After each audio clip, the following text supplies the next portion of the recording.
एक बहुत ही भोला नवयुवक था, अढ़ैया नाम था उसका। अढ़ाई कहते हैं 2.5 किलो को। पहला आहार उसका 2.5 किलो का ही है, आगे आप श्रद्धा रखें तो और प्लस हो सकता है। लेकिन वो मतलब घर में माता पिता पधार गए तो उसे कोई 2.5 किलो आटे की कौन रोटी बना के दे। थोड़ा जब उसके अंदर चेतना जागृत हुई तो जब कहीं ठौर नहीं मिलती तो संतों का आश्रम मिलता है। एक आश्रम में गए, उन्होंने कहा हमको नौकरी में रख लो, कोई सेवा में रख लो। तुम्हारा नाम क्या है? बोले अढ़ैया।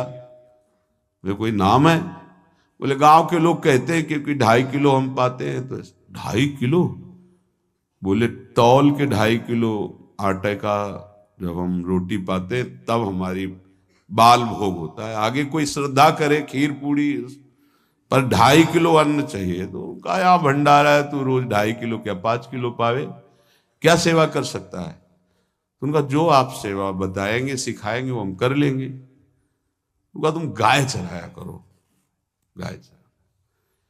भाई भाई देखो, हमारा वैष्णव सिद्धांत है, तुम गाय चराने जा रहे हो, हम यहां से तुम्हें अमनिया दे दिया करेंगे, जंगल में तुम बनाओ और वहीं ठाकुर जी को भोग लगाओ और पाओ।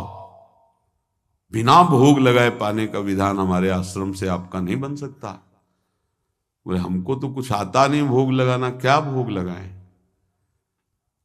तो उनका जब आप बना लीजिएगा, क्योंकि अब यहां 2.5 किलो तुम्हारे लिए अलग से बन करके जाए, तुम अपना बनाओ।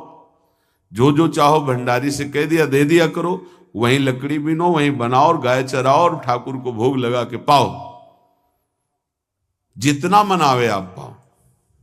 पहले दिन भोग मिला तो बाटी बना, गरीब आदमी था, घर से तिरस्कृत था, वो सब जानता था। बाटी ऐसे उपला बीन लिए, बाटी बनाए, 2-4 आलू का भरता बनाया, 2.5 किलो आटे की बाटी।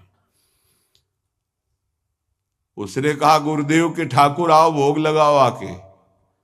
बड़े बड़े ऋषि मुनि मंत्रों से आवाहन करते रहते हैं, सरकार पधारते नहीं, केवल भाव से भोग लगाते हुए इतने लीला बिहारी प्रभु आ गए श्री राम जी। अढ़ैया ने आंख खुरप लगी ऐसी तो आंख खोल के देखा, नवीन मेघ कांति, अरविंदाक्ष, सारंग धनुष धारण किए हुए सामने खड़े। कहा कौन हो आप? मैं राम जी कहते हैं, आपने कहा गुरुदेव के ठाकुर आ, तो गुरुदेव तुम्हारे जो है उनके हम ठाकुर जी हैं। सही में आते हो तुम? बोले आए तो गए और हम पाएंगे। बड़ी खुशबू आ रही है आलू के भरता की, तुम्हारी बाटी बनी हुई। और गुरुदेव ने कहा तो भोग लगा के पाना, मतलब आप पाते तो हैं? नहीं सुना है। बोले नहीं नहीं पाते हैं, पर सबका नहीं पाते हैं। आप जैसे भक्त जब पुकारते तो बिल्कुल कुछ नहीं जानता था। इसीलिए हम कह रहे बड़े बड़े विद्वान और योगी जन रास्ता देखते रहते हैं। हरिवंश महाप्रभु ने इसीलिए लिखा है, मुनिमन ध्यान धरत नहीं पावत, करत विनोद संग बालक भट।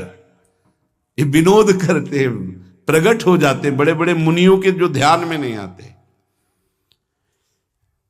काश तो आप हमको ऐसे ही रखोगे, क्योंकि आप आ गए तो आप भी। तो प्रभु ने कहा जब तुम 2.5 किलो पा सकते हो तो हम तो 2.5 मन भी पा सकते हैं।